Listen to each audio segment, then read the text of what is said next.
Gracias por acompañarnos. Somos Café, comunidad de amor, fe y esperanza. Sabemos que el mensaje que escuchará a continuación será de edificación para su vida. Buenas noches. Por favor, si me pueden prender las luces de atrás. Gracias. No los veo y me gusta verlos. Buenas noches, ¿cómo están? Me alegra saber que usted está hoy con vida, igual que yo. Todavía Dios tiene que formar nuestro carácter, llevarnos al propósito que tiene, y todavía el reino sigue vivo, más que nunca, porque cuando abunda la maldad, sobreabunda la gracia. Vamos a orar. Gracias, papá, por este tiempo, por la oportunidad que nos das de llegar a este lugar, Señor, porque sabemos que si hoy tenemos vida, podemos respirar, es porque tu misericordia nos ha alcanzado, porque tu propósito, Señor, sigue vivo y latente en este planeta. Sabemos que más gente se va a acercar a ti, Señor, y nos usas como instrumentos para poder seguir creciendo conforme a tu voluntad y a tu palabra. Abre nuestra mente, nuestro corazón, nuestros ojos espirituales, que la sabiduría que proviene del cielo, Señor, aquella que tú derramas en abundancia, llegue ahorita a este momento, papá, y nos ilumine y nos deje ver, Señor, conforme al propósito y plan que tienes para cada uno de mis hermanos, en el nombre de Jesús. Amén. Quiero saludar primero a las personas que se conectan a Facebook Live y a todos los que nos siguen en redes sociales. Esperamos que este mensaje sea de bendición para sus vidas. Y quiero saludarlos el día de hoy y saber que estamos llevando la serie de mensajes del libro de Santiago. ¿Sí? Diga conmigo, Santiago. Es un nombre bonito para su hijo si se lo quiere poner, ¿ok? Es un libro de una de las cartas que escribe Santiago, la única carta que creemos que escribió Santiago. Sin embargo, es una carta corta. Me gusta mucho porque muchas personas le dicen que es el Proverbios del Nuevo Testamento. Tiene muchos consejos pequeños en versículos, tiene claves, tiene cosas impresionantes que solamente de un texto podemos sacar todo un mensaje. Sin embargo, hemos estado viendo los capítulos y ya vimos el primer capítulo que lo compartió el pastor Richard y Alex Robles, pastores de la iglesia. Y vamos hoy a estudiar el capítulo 2, ¿ok? El capítulo 2, para poder entenderlo y para poder comprenderlo, tenemos que haber por lo menos entendido lo que Santiago en este momento estaba hablando desde el capítulo 1 y todo el contexto que él tenía. Así que si usted puede acompañarme con su Biblia, Santiago 1, 26 al 27, sabe que también puede seguir este mensaje por medio de la aplicación de nuestra iglesia, en donde dice notas del mensaje, allí busque el que dice Santiago 2. Así que vaya conmigo al versículo Santiago 1, 26 al 27, en la Nueva Traducción Viviente dice: si afirmas ser religioso, diga conmigo, religioso. Pero aquí el religioso no es el religioso malo, sino el creyente, ¿ok? Y dice que por eso es que yo no hago eso. Si usted afirma ser religioso, en otras palabras, creyente, pero no controla su lengua, te engañas a ti mismo y tu religión o tu creencia no vale nada.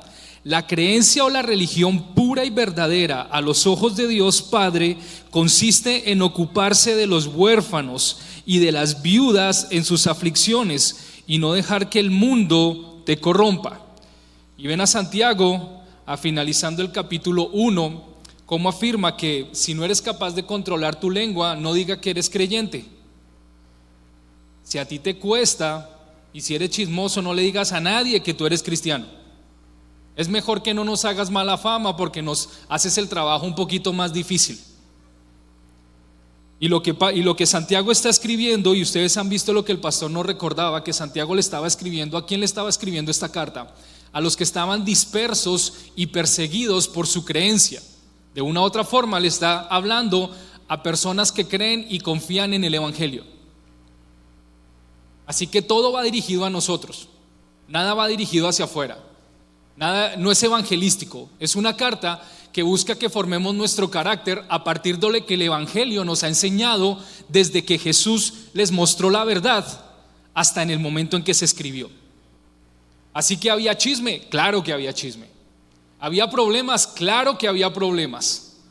Cuando dos personas, es más, la Biblia debería decir, cuando dos o más se reúnen hay problemas, además de que esté Cristo. Siempre va a haber conflictos con personas, siempre va a haber situaciones. Usted jamás va a poder erradicar eso. Tenemos que estar en el cielo para que se acaben todos los conflictos y situaciones. Sin embargo, ¿qué es lo que nos está enseñando la Biblia? Que a través de los conflictos y situaciones se moldea ¿qué?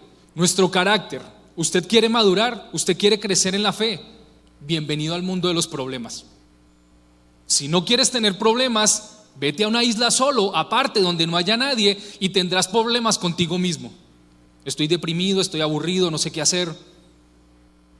El soltero está deprimido porque no tiene con quién pelear. Y el casado está deprimido porque no quiere seguir peleando. Tenemos problemas estando solos o estando acompañados. Tenemos problemas si tenemos hijos o si no los tenemos. De una u otra forma, sabemos, y Dios creó esta vida sabiendo que va a haber conflictos y situaciones que resolver. Por eso es que Santiago le está hablando a estas personas y les dice: todos los que andan por ahí que creen en el evangelio, todos los creyentes que están dispersos, todos aquellos que están pasando por situaciones y dificultades, esta carta es para ustedes. Si alguno en este lugar no ha pasado por una situación, levante su mano y nos tomamos una selfie con usted ahorita. Estas son las fotos que me gustan, las que quedan con gente que uno dice: wow.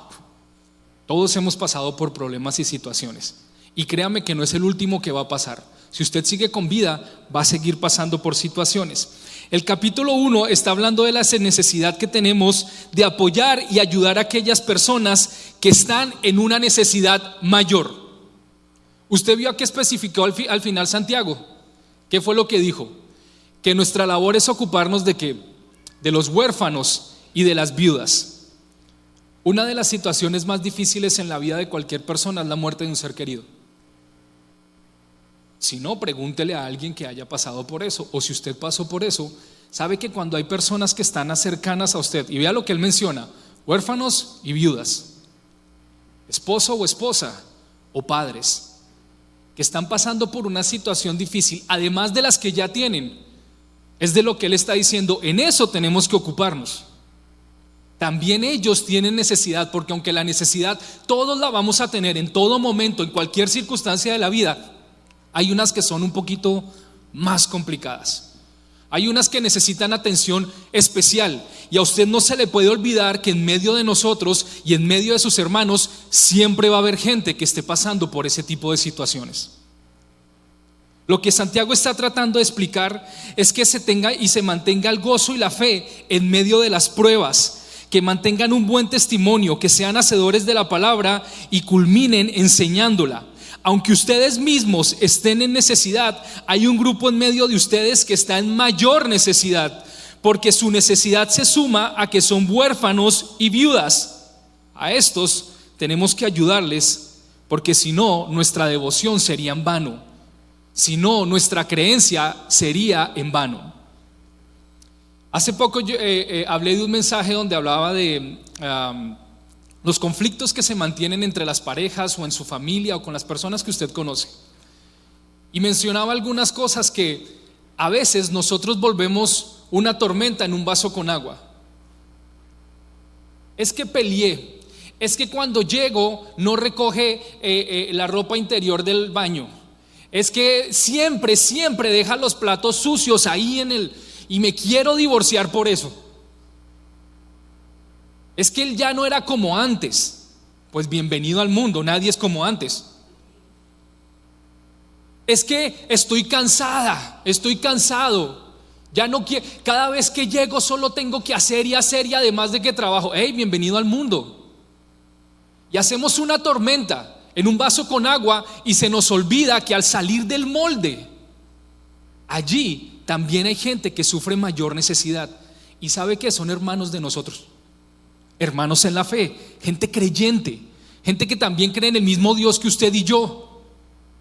Por eso a veces es bueno salirnos de nuestra cápsula, ir a otros lugares, ver otro tipo de necesidades, conocer otras personas, porque al usted enterarse de todo lo que está pasando, se va a dar cuenta que lo suyo al lado de lo que pasan otras personas tiende a ser mucho más pequeño. Y ahí es cuando usted dice: wow, parece que yo soy muy bendecido. Entonces lo que parecía medio vacío ahora se convierte en medio lleno. Y se enfoca usted en las victorias que Dios le está dando que en las derrotas que ha sufrido.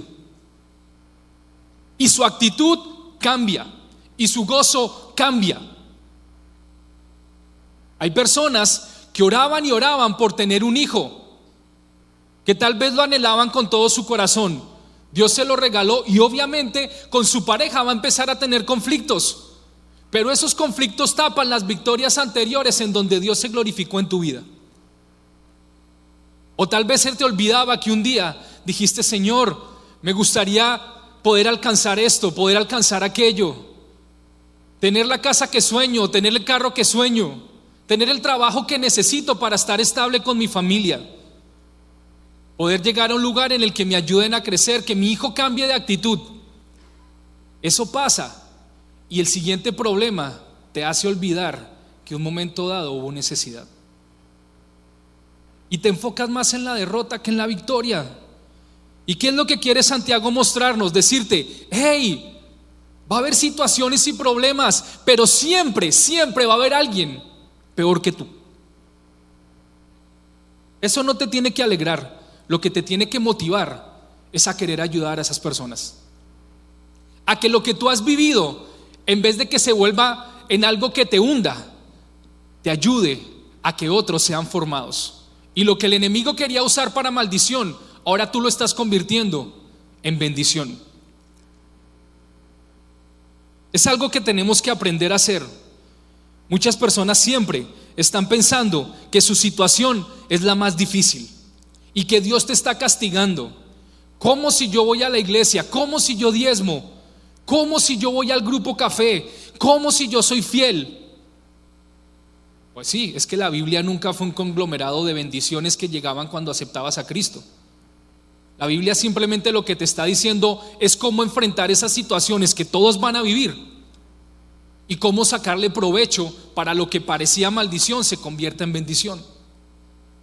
Ese es el evangelio que nosotros predicamos, no el evangelio de la facilidad y de lo chévere y de la pasarla cool y de que las luces prendan y que todo sea muy bonito. Nosotros predicamos el evangelio que cuando llega la situación difícil, tú por lo menos tengas una herramienta con la cual puedas convertir lo que antes era malo en bueno. Por eso la gente dice: ¿cómo si estás pasando por esta situación puedes sentir gozo en tu corazón? Pues no sé, es porque el Cristo que un día acepté me está dando las fuerzas suficientes para entender que todo lo que yo hago, todo lo que vivo, puedo descansar en Él. Esa es la diferencia. Así que para entrar en el capítulo 2, y si va conmigo a la Biblia, versículo 1 al versículo 9 de Santiago, dice: mis amados hermanos, ¿cómo pueden afirmar que tienen fe en nuestro glorioso Señor Jesucristo si favorecen más a algunas personas que a otras? Y quiero que ponga atención mucho a cómo él comienza este versículo, y se lo voy a repetir: mis amados hermanos, ¿cómo pueden afirmar que tienen fe en nuestro glorioso Señor Jesucristo si favorecen más a algunas personas que a otras? Por ejemplo, diga conmigo, por ejemplo, supongamos que esto nunca pasa, ¿no? Que alguien llega a su reunión vestido con ropa elegante y joyas costosas, y al mismo tiempo entra una persona pobre y con ropa sucia. Vea que ahí no está diciendo que a la reunión cristiana de la iglesia el domingo. Si ustedes le dan un trato preferencial a la persona rica y le dan un buen asiento, pero al pobre le dicen: tú puedes quedarte de pie allá. Perdón, se me perdió.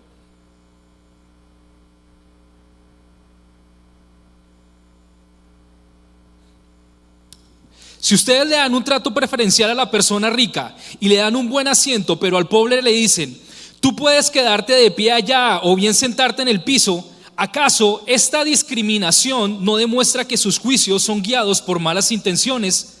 Escúchenme, amados hermanos, ¿no eligió Dios a los pobres de este mundo para que sean ricos en fe? ¿No son ellos los que heredarán el reino de Dios que prometió a quienes lo aman? Pero ustedes desprecian a los pobres. ¿Acaso no son los ricos quienes los oprimen a ustedes y los arrastran a los tribunales? ¿Acaso no sean ellos los que insultan a Jesucristo, cuyo noble nombre ustedes llevan? Por supuesto, hacen bien cuando obedecen la ley suprema, tal como aparece en las Escrituras: ama a tu prójimo como a ti mismo. Pero si favorecen más a algunas personas que a otras, cometen pecado, son culpables de violar la ley. ¿Vio cómo empezamos el versículo? El capítulo decía: ustedes, si discriminan o si ponen unas personas a un lado que a otras, están cometiendo un pecado. Y dice, por ejemplo, porque muchas iglesias, hermanos, muchas personas dicen: no, es que esto tiene que estar lleno de gente pobre y que los ricos no vengan porque los ricos no heredarán el cielo, los reinos de los cielos, así que yo no quiero ser rico, o que envidia con el rico y es que ser rico. O hay iglesias que agarran a los ricos y no quieren estar con los pobres porque ellos entonces no son los que están dando buena fe del evangelio. Y te voy a dar un dato: Jesús dijo: entre ustedes siempre va a haber pobres. ¿Por qué le tiene tanto miedo a que le digan pobre? Claro, es que estamos en Estados Unidos. Trump nos ayudó a bajar los índices de pobreza y de desempleo. Y que yo pase por una situación difícil en este momento, no, eso no es el reino ni el evangelio. Hey, siempre va a haber gente con necesidad. Un día puedes ser tú, un día puedo ser yo. Nada te exime a ti de que no pases por esa situación. Y cuando estés pasando, lee la Biblia, porque la Biblia declara que aún los pobres se heredarán el reino de los cielos. Pero también cuando estés en bendición y cuando te dice que sobreabunde y que llueva la bendición, también para ellos es el reino de los cielos. Aquí lo que se está enfocando Santiago fue en un ejemplo, pero hubiera podido utilizar a un moreno y a un latino, a un americano o a un europeo. Lo que nos está enseñando es que, hey, si tú en cualquier lugar, en cualquier situación, en cualquier momento, haces acepción de personas, aún en tu hogar y en tu casa. Si un día llega aquí personas con necesidad y decimos: ¿cuántos están dispuestos a que nos presten su hogar para poder estas personas estén aquí mientras se ubican?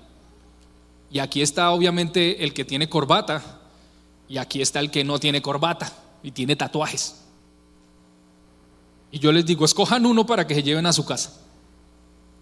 A ver cuántos escogen el de tatuajes con pelo largo. No, ese no. No sé qué mañas traiga. Y yo entiendo, eso es un comportamiento humano. Yo también miraría de esa manera. Pero ¿qué nos está mostrando la Biblia? Hey, eso no está bien. Porque si lo haces con ellos, lo haces con todos y con todo. Uno de los grandes problemas que estamos ahorita pasando acá, ¿qué es? Discriminación. Bienvenido, esto lo escribieron hace 2000 años y en esa época había discriminación. La discriminación no va a cambiar porque hayan 2 leyes o 3 leyes o cambien al presidente. Eso siempre va a estar, porque está latente en la carne humana. Es un pensamiento que pasa. Tal vez porque somos minorías no lo enfrentamos tanto, pero hay situaciones en la que nos vemos y nos enfrentamos y decimos: oh, yo prefiero esto que esto. Y si llegan 2 muchachos agarrados de la mano y entran por ahí y se sientan a su lado, es difícil, pero la Biblia te enseña y te dice que tú no puedes discriminar por ningún concepto. La Biblia te enseña y te dice que si tu necesidad y que si tú te enfocas en lo que estás pasando tú y se te olvida que hay otras personas que están pasando por una necesidad peor, y no te concentras y no te motivas a querer conocerlos y a saber qué está pasando, entonces tú no estás llevando el verdadero evangelio.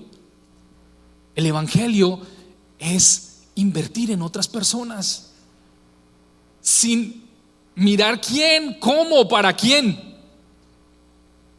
Tú no sabes si la persona que estás invirtiendo es el próximo gerente de una compañía o el próximo presidente. Tú no sabes si a la persona a la que le estás hablando estás formando al próximo alcalde de Arlington. No sabes si estás hablándole al próximo predicador que va a llevar el evangelio a otros lugares, al próximo misionero, al próximo pastor de esta iglesia. Tú nunca sabrás quién Dios te pone a tu alrededor para que puedas hablarle y hablarle del evangelio.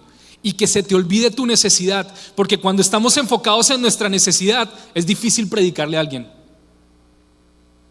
Es que yo estoy pasando, mira, te voy a hablar de Cristo, pero yo estoy pasando un momento tan difícil, tan complicado.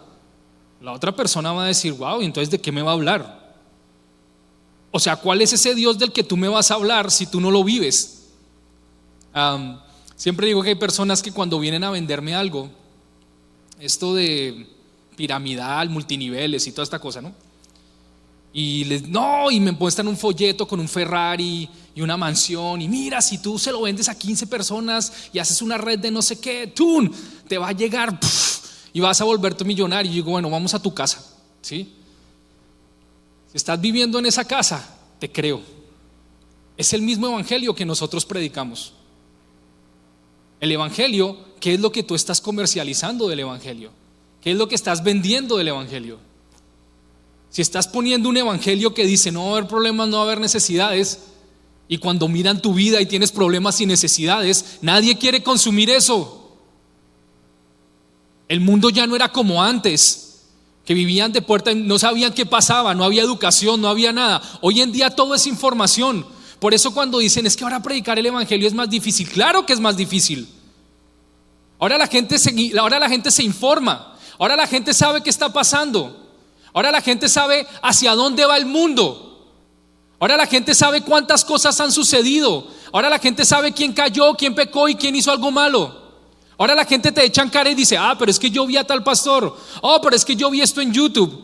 Pero es que yo vi esto en las redes sociales. Ahora tú ya no puedes predicar un evangelio tan light, donde solamente le digas, mira, es que necesitas a Cristo en tu corazón. Eso ya no es suficiente. A ver a cuántos jóvenes pueden predicarles evangelio hoy en día. Es más, si yo les traigo a los jóvenes que están allá, a ver cuántos los hacen que levanten las manos durante el tiempo de worship. Un día vaya al tiempo de worship de jóvenes, a ver si a usted los convenció diciéndole, pues le voy a pegar, a ver si ya levanta las manos o no la levanta. A ver si las levanta. A ver si a los 18 o a los 16 ya está diciendo, pues me voy. Porque ese evangelio del que estaba hablando Alex Robles, que se predica a punta de miedo, a punta de decir no, es que lo necesitas, ya no se consume. Ahora tienen que verlo en tu vida. Y cuando van y ven que estás pasando por un momento de necesidad y te ves más triste que cualquier otra persona, dicen no, yo no quiero eso para mí. Pero cuando te ven gozoso en medio de la prueba, pero cuando ven que tú sigues haciendo lo que tienes que hacer, a pesar de ese evangelio, hace que la gente diga, no, esto no es normal, esto no cruza con lo que me vende el mundo. Porque el mundo me dice, mientras más tenga, más felicidad. Cristo no dice eso. Por eso los jóvenes están tan confundidos. Porque cuando escuchan un evangelio que todo el tiempo les está diciendo, más, consigue más, ten más, es que necesitas más, ellos dicen, pues bueno, no es nada diferente a lo que voy a encontrar allá afuera. Este te dice que al pasar necesidad te tienes que gozar, que aunque haya solamente 2 panes en tu casa y llega alguien a pedirte el tercero, tú divides el tuyo en 2 y estás feliz, porque sabes que al otro día, aunque no haya pan, de alguna forma sobrenatural va a llegar. Y no estás preocupado todo el tiempo diciendo ahora qué hago, cómo hago, y se lo dices a toda tu familia, estamos mal, sino que lo que hacen es que se reúnen, oran y dicen Dios va a responder. ¿Sabes por qué? Porque estamos haciendo lo que el reino nos dice que tenemos que hacer. No cometas el grave error que cometen muchos de confundir un evangelio de pobres y ricos, porque Santiago no quería decir eso. Santiago lo único que dio fue un ejemplo. Y se lo dio a un momento en el que la necesidad era tanta que la gente se enfocó en sus propias necesidades y se les olvidó que el evangelio era llevarle a otros vida. No puedes caer en lo mismo, porque al caer en lo mismo vas a recibir exactamente lo mismo. Él está diciendo, si tú te encargas y crees que al cumplir la ley y al querer hacer cosas solamente por cumplirlas, entonces vas a fracasar. Tarde o temprano te vas a cansar y no vas a querer seguir adelante. Santiago está diciéndonos en pocas palabras que la forma más fácil de predicar el evangelio es viviéndolo. Si no estás dispuesto a vivirlo, no lo hables ni lo digas. Por eso Él está diciendo, si no controlas tu lengua, no le digas a la gente que eres cristiano. Si te cuesta vivir esto, no hables diciendo vamos a la iglesia. Porque la misma gente que viene es la misma gente que se va, al ver tu comportamiento y al ver cómo tú vives.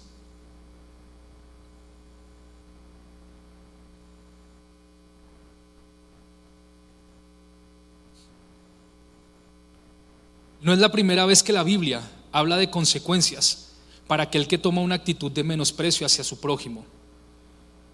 La Biblia menciona en muchas partes y Dios dice y dio una orden, no lo puso como sugerencia: amarás a tu prójimo como a ti mismo. No le puso condiciones antes, no le dijo que amarás a tu prójimo si tú estás en una buena condición económica o en una buena condición social. Te dice que vas a amar a tu prójimo como a ti mismo. ¿Cuántos quieren estar bien? Yo quiero estar bien, eso es mi necesidad. Claro que lo quiero hacer y voy a trabajar por hacerlo. Pero al ver a mi prójimo, tengo que sentir la misma necesidad de que él esté bien. Y si para hacerlo tengo que morir a mí, pues es que es un mandato que Dios nos da. Tienes que amarlo como a ti mismo. Porque el que hace distinción de personas se le cuenta como pecado. Porque no ha entendido el evangelio o no ha creído en ese evangelio.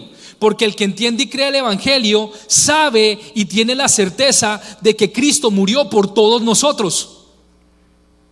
No trates de encasillar a la gente cristiana en un modelo y en un molde. Y es que eres cristiano si cumples esto y esto y esto.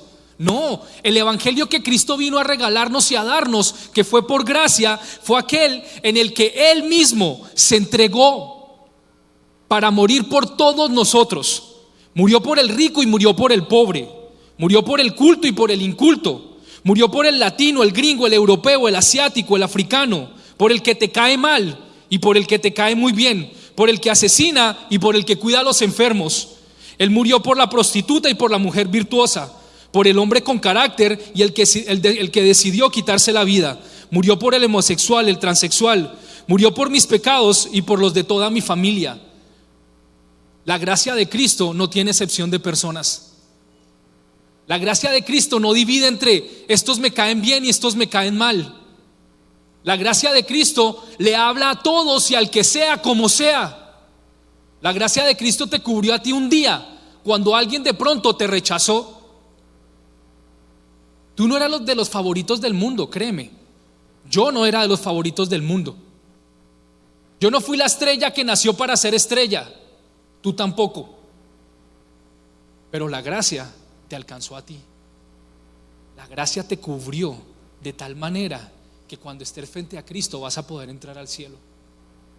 Esa misma gracia es de la que está hablando Santiago para cuando veas a alguien. Y aunque estés pasando por el momento más difícil en ese momento en tu propia vida, mires con gracia, con la misma gracia que te miró Cristo, y puedas decirle: mira, hay un Dios y yo te lo quiero mostrar con mi propia vida. Ese es el evangelio que venimos a predicar. Cada vez que nosotros discriminamos, criticamos, juzgamos, nos burlamos, rechazamos a las personas por su condición social, radical, racial, cultural, económica, por su salud, por su moral, cometemos pecados y quedamos por la ley como transgresores. Si te caen mal los que están diciendo y están gritando afuera los latinos, afuera los migrantes, entonces también estás cometiendo pecado. Si cuando miras las noticias y ves al muchacho que mató a 22 personas y lo único que quieres es condenarlo porque se lo merece, entonces la misma gracia que te cubrió a ti, se te olvidó que también lo cubría él. La misma gracia que está cubriendo a las personas que están llevando las leyes es la misma gracia que te cubre a ti. Y aunque nos duela y aunque tengamos que mordernos la lengua para decir lo que queremos decir, aún frente a nuestros hijos y frente a nuestra familia, tenemos que entender que el evangelio que tenemos que predicar es un evangelio en el que caben todos. Ahorita da temor a hacer muchas cosas. Yo soy latino, a mí me hace miedo hablar en español, porque tengo miedo al rechazo, porque tengo miedo a que suceda algo. Y a veces miro a las personas americanas y ya las miro con un prejuicio. Si encaja en el modelo que tengo ahorita de la persona que es racista, entonces ya me bloqueo. Y ahí es cuando Cristo me ha tenido que decir: Jonathan, para él también hay gracia, y tengo que mirarlo con el mismo amor que lo miró Cristo. Y aunque te cueste, porque sabes que tú eres el afectado, el evangelio que nos llamó a predicar, Jesús, es el del amor. Es el más difícil porque es el que pone la otra mejilla. Vaya conmigo a Santiago 2 del 10 al 13 para seguir leyendo el capítulo. Dice: pues el que obedece todas las leyes de Dios, menos una, es tan culpable como el que desobedece todas. Porque el mismo Dios que dijo: no cometas adulterio, también dijo: no cometas asesinato. Así que si ustedes matan a alguien pero no cometen adulterio, de todos modos han violado la ley. Entonces, en todo lo que digan y en todo lo que hagan, recuerden que serán juzgados por la ley que los hace libres. No habrá compasión para quienes no hayan tenido compasión de otros. Pero si ustedes han sido compasivos, Dios será misericordioso con ustedes cuando los juzgue. Santiago sigue diciéndonos que aunque cumplamos este pedacito, pero este nos es más difícil, igual seguimos siendo culpables frente a Dios. Yo no tomo, yo le soy fiel a mi esposa, pero me cuesta ver a estas personas con amor. Sigues usando la ley como justificación y la ley te va a juzgar a ti. El día que estés frente a Cristo, según como hayas mirado, según como yo haya mirado, según como yo haya utilizado el evangelio para verlos a todos a través de Cristo, va a ser lo mismo que se va a usar arriba para que tú seas juzgado. No habrá compasión para quienes no hayan tenido compasión de otros. Pero si ustedes han sido compasivos, Dios será misericordioso con ustedes cuando los juzgue. Para el que no tiene misericordia con los demás y haga acepción de personas, tampoco Dios tendrá misericordia con él el día del juicio. Mateo 7, 1 al 2 nos dice: no juzguen a los demás y no serán juzgados, pues serán tratados de la misma forma en que traten a los demás. El criterio que ustedes usen para juzgar a otros es el criterio con el que Él los juzgará a ustedes. Es difícil hablar de este evangelio porque es el evangelio que te dice y te hace ver frente al mundo como un perdedor. Es el que te hace ver como el bobo de la película. Es el que te hace ver como el que dice: pues haga conmigo lo que quiera.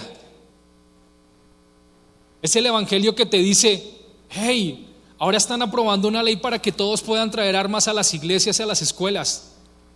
No, es que ahora sí toca traer el arma, porque como ahora están matando latinos también, entonces eso me justifica a mí para defenderme. Ese no es el evangelio que predica Cristo. De una vez te lo estoy diciendo. El evangelio que predica Cristo es el evangelio que dice: mi confianza está en Él. Mi confianza totalmente está puesta en Él. Y si un día tengo que irme de este mundo, yo quiero irme con la seguridad de que traté de ver a todo el mundo con la misma cara. Y que cuando viene el temor y que cuando viene la incertidumbre, yo puedo estar seguro de que mi confianza está puesta en Él, mi carga está puesta en Él. El día que tú decidiste entregarle tu vida a Cristo, se la entregaste con sentimientos, con emociones, con inseguridades, con temores. Se la entregaste con todo. No solamente le entregaste una partecita en la que estabas mal y querías que se mejorara, sino que Él tomó absolutamente todo lo que estaba a tu lado, todo lo que tenías, y ahora Él se adueñó de eso. Pero si quieres tomar tu propia seguridad en las manos, y si quieres tú mejor sentirte protegido, Él te va a decir: ok, con esa misma ley que estás juzgando, que esa misma ley te juzgue, y yo no meto las manos aquí. Es difícil cuando ya empiezas a ver que tu vida corre peligro. Es por eso que cuando la gente dice: oh, es que allá en Medio Oriente son perseguidos los cristianos, sí, vamos a levantar un clamor, pero como no soy yo. Pero cuando ahora viene y toca tu puerta y te dicen: tú posiblemente también eres uno de ellos, oh, ahora cambia la cosa. Ahora es mejor que nos protejamos y nos cubramos. Ahora hay que tener cuidado. Ojo cuando entren a la iglesia, tienen que ver la espalda. Ya no sé quién anda. Ojo cuando entra a un Walmart, ojo cuando entra a un mall. Con la misma ley que juzgas, tú serás juzgado. Y la ley dice, no importa cuál sea el pecado, no importa cuál sea la transgresión, violas todas con violar una sola.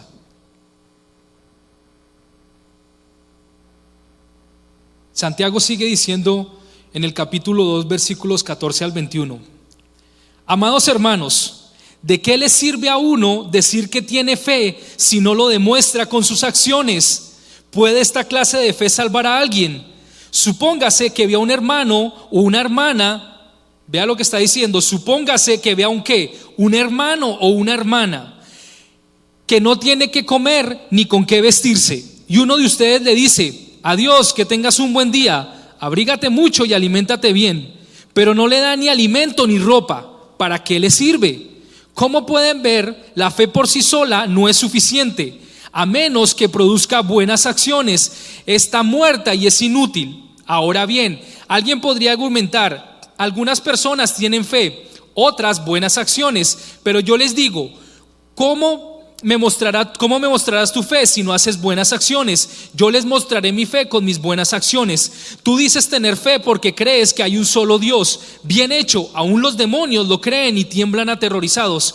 ¿Qué tontería es esa? ¿Acaso no te das cuenta de que la fe sin buenas acciones es inútil?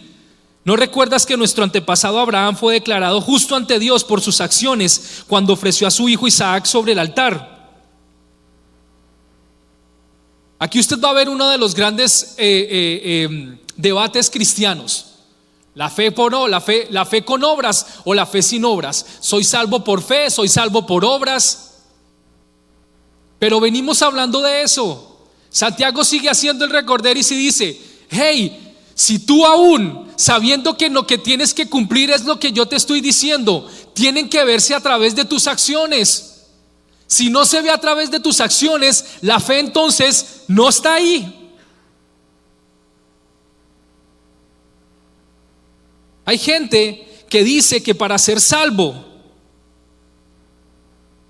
tienes que tener fe y que para que haya fe tiene que haber acciones. Por tanto, tienes que hacer algo para que Cristo sea real en tu vida, y en ese momento anulas lo que Cristo hizo en la cruz del Calvario. Pero hay otro grupo que dice que no hay que hacer nada, que simplemente tenemos que esperar la segunda venida, que no es necesario tener que cumplir absolutamente nada, porque ya por tú haber sido predestinado y haber aceptado a Cristo por fe, ya eres salvo y no necesitas hacer nada más. Santiago no se está enfocando en eso. El enfoque de Santiago no es generar un debate a ver si eres salvo por fe o eres salvo por gracia. No se está enfocando en si tienes que hacer mucho o hacer poco. En ningún momento eso es lo que él quiere hacer. Lo que él quiere hacer es que de alguna manera muchos vemos cuando entramos en este argumento una perspectiva de la cual Santiago se está saliendo de allí. El mensaje central de esta escritura era escribir a un grupo de personas que estaban dispersas, que estaban pasando necesidad, que no se olvidaran de amar al prójimo y de ayudar al prójimo en el proceso en el que estaba pasando en sus vidas. Que la situación que estaban pasando, primero, no es una excusa para no gozarse en el Señor. Segundo, no es una razón para sucumbir a la tentación. Tercero, nos debe llevar a ser hacedores de la palabra. Cuarto, no es una excusa para no ayudar a tu prójimo y hacer acepción de personas. La Biblia es clara y nos está enseñando que la fe mueve las obras, y no era un enfoque teológico, era un enfoque práctico. Si ves a tu hermano, ¿a quién? A tu hermano, al que conoces. ¿A quién le está hablando él? Al que conoces, y no lo ayudas, aún sabiendo la situación que está pasando, significa que tu fe es en vano. ¿Cuántos conocen a una persona que esté pasando en necesidad?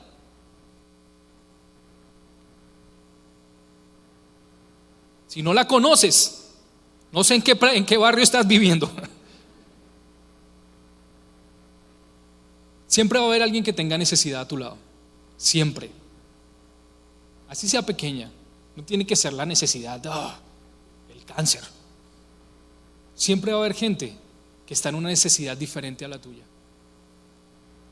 Santiago lo que está diciendo es que si a ese hermano que tú conoces no estás dispuesto a amarlo como a ti mismo y hacer lo suficiente por él, entonces la fe que tienes es vana. Hay algo que critican mucho a nuestra iglesia, y es que ¿por qué no vamos a repartirle comida a todos los homeless que vemos en Fort Worth y en Dallas? ¿Por qué no vamos a repartirles a los niños que no tienen ahorita para entrar a la escuela? Te voy a decir algo, y si choca contigo, pues I'm sorry. El evangelio habla de entregar tu vida por alguien más. ¿Cuántos de los que van a ir a repartir comida están dispuestos a llevarse a ese homeless a su casa?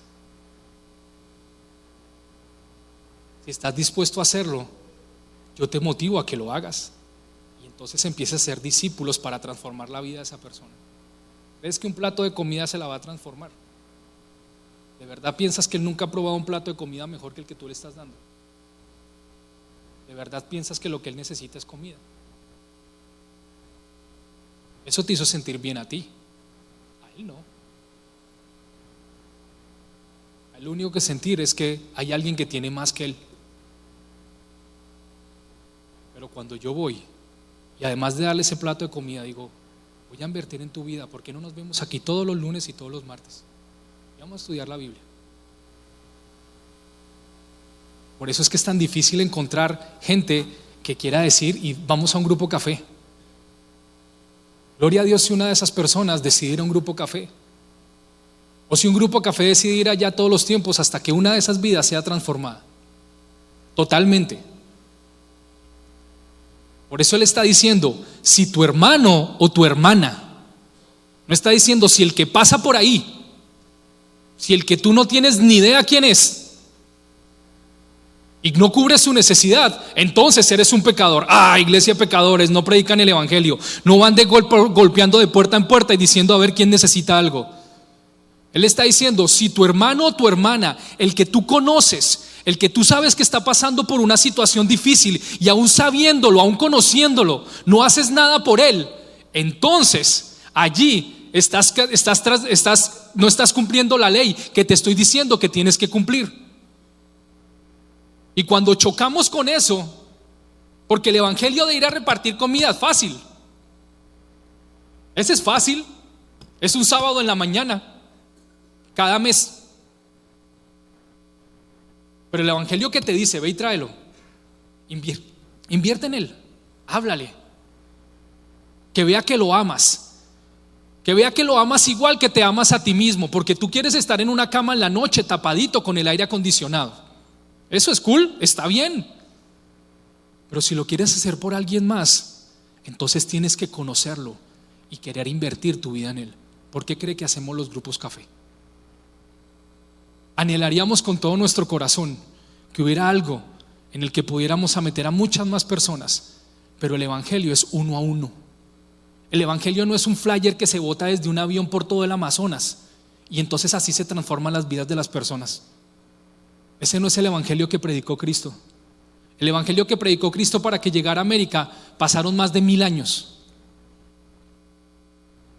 El evangelio que predica Cristo se tarda en llegar de esta vida a esa vida, pero para él no hay día ni tiempo. Para él un día es como 1000 años y 1000 años como un día. Así que si quieres encajar al reino en tu perspectiva de lo que significa el reino, I'm sorry, no entra ahí. El reino es mucho más amplio, más trascendente de lo que nuestras propias vidas van a durar en este planeta. Yo te puedo asegurar una cosa, si Cristo no ha venido antes de que yo muera, lo más seguro es que haya muchos más años en los que no estemos en esta tierra y aún el reino siga vivo. Eso es lo bonito de usted entregarle la vida a una visión que va más allá y trasciende de generación en generación.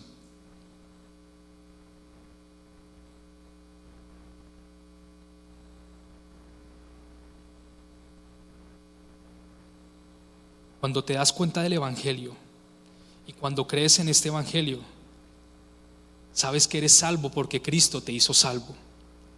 Si te has mantenido libre de lo que te atormentaba antes, es por la gracia de Dios. Si conoces toda la teología necesaria, es porque Dios en su misericordia te ha dado la oportunidad de conocerla. Si eres una persona de oración, es porque Dios ha puesto esa pasión en ti. Pero si todo eso no se traduce en amor por el prójimo, si todo esto no te mueve a amar al prójimo, tu fe es igual que alguien que está muerto. Juan 15, 1-6 dice: yo soy la vid verdadera y mi Padre es el labrador. Él corta de mí toda rama que no produce fruto y poda las ramas que sí dan fruto, para que den aún más. Ustedes ya han sido podados y purificados por el mensaje que les di. Permanezcan en mí y yo permaneceré en ustedes, pues una rama no puede producir frutos si la cortan de la vid, y ustedes tampoco pueden ser fructíferos a menos que permanezcan en mí. Ciertamente yo soy la vid, ustedes son las ramas. Los que permanecen en mí y yo en ellos producirán mucho fruto, porque separados de mí no pueden hacer absolutamente nada. El que no permanece en mí es desechado como rama inútil y se seca. Todas esas ramas se juntan en un montón para quemarlas. Lo que Cristo mismo está diciendo, que nos identifica con que tenemos vida en Él, es que llevemos fruto. Porque el que lleva fruto no tiene nada que ver con nuestras habilidades, conocimientos, talentos, intelectos o sabiduría, sino que llevar fruto depende de que estemos en Él y Él esté en nosotros. ¿Sabe qué es llevar fruto? Ver al prójimo y decidir invertir la vida en Él. Eso es llevar fruto. La Biblia dice: por los frutos los conoceré. ¿Cuántos frutos tienes para mostrar? Lo que yo te pregunto es: ¿cuánto tienes tú para mostrar? ¿Tu familia? No. Tu familia no es fruto de ti. Tu familia fue designada por Cristo. Cristo te dio los hijos que tienes. Tú escogiste a la esposa, tal vez la que te tocó, tal vez la que quisiste, tal vez con la que estás ahorita. Esos no son tus frutos. Tus frutos son frutos espirituales. Si tu esposa empieza a caminar conforme a lo que dice la Biblia y empieza a caminar conforme al plan de Dios, entonces tienes un fruto para mostrar.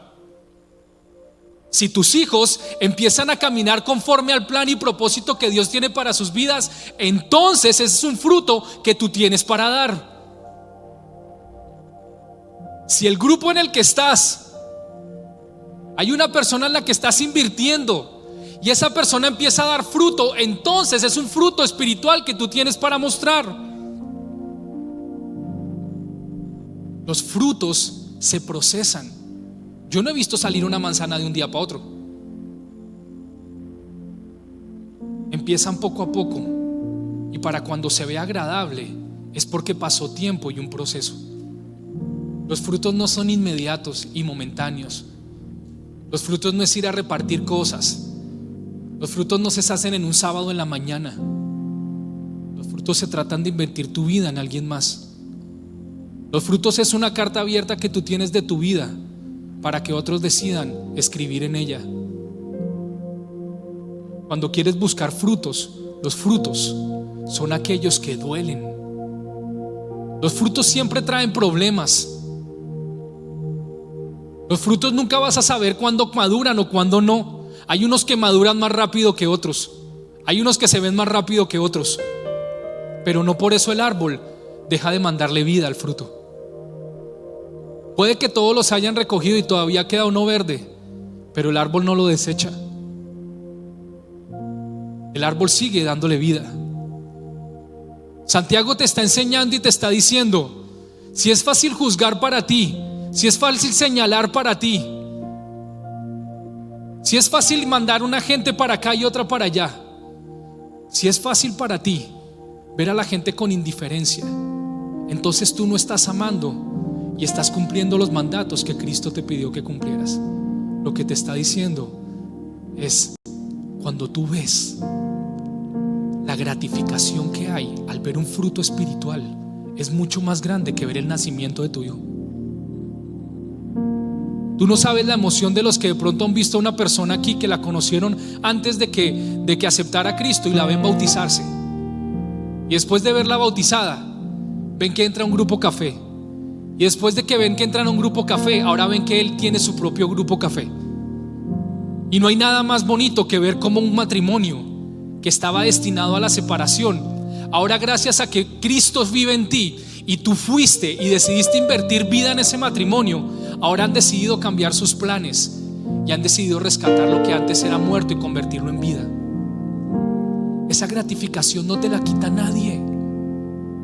Esas son las coronas de las que habla la Biblia, que cuando estés frente a Cristo le vas a poder entregar.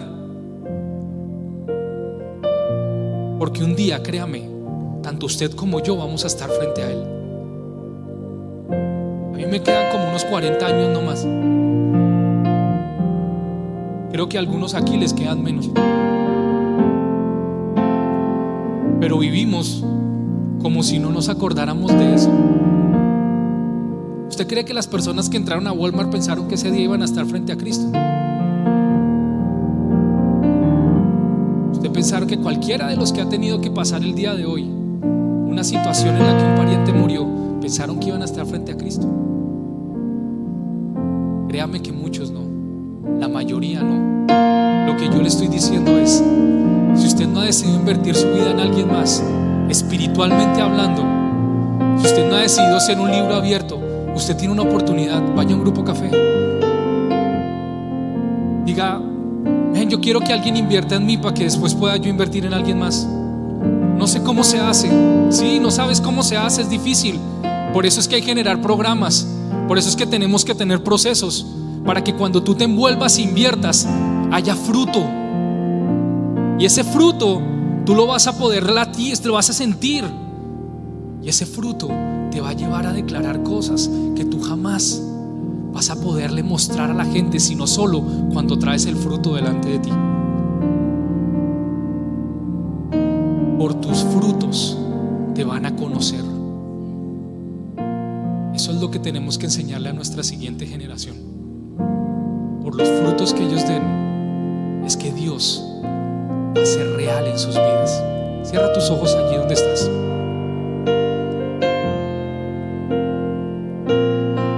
Yo te pido que ores mientras escuchas esta canción. Simplemente dígale: Señor, yo quiero llevar fruto. Yo solo sé que yo soy su hijo. Habla con Él. Y Él es mi padre. Y si tienes que tomar una decisión, y mi padre me ama. si tienes que tomar una decisión de ir a un grupo, que yo soy de salirte de tu comodidad, y Él es mi padre, de organizarte, decir: Señor, yo quiero invertir mi vida en alguien más. Hoy es el día que tienes para hacerlo. Que yo soy su hijo y Él es mi padre y mi padre me ama. Yo solo sé que yo soy su hijo y Él es mi padre y mi padre me ama. Yo solo sé yo soy su hijo y Él es mi padre y mi padre me ama. Yo solo sé que yo soy su hijo y Él es mi padre y mi padre me ama.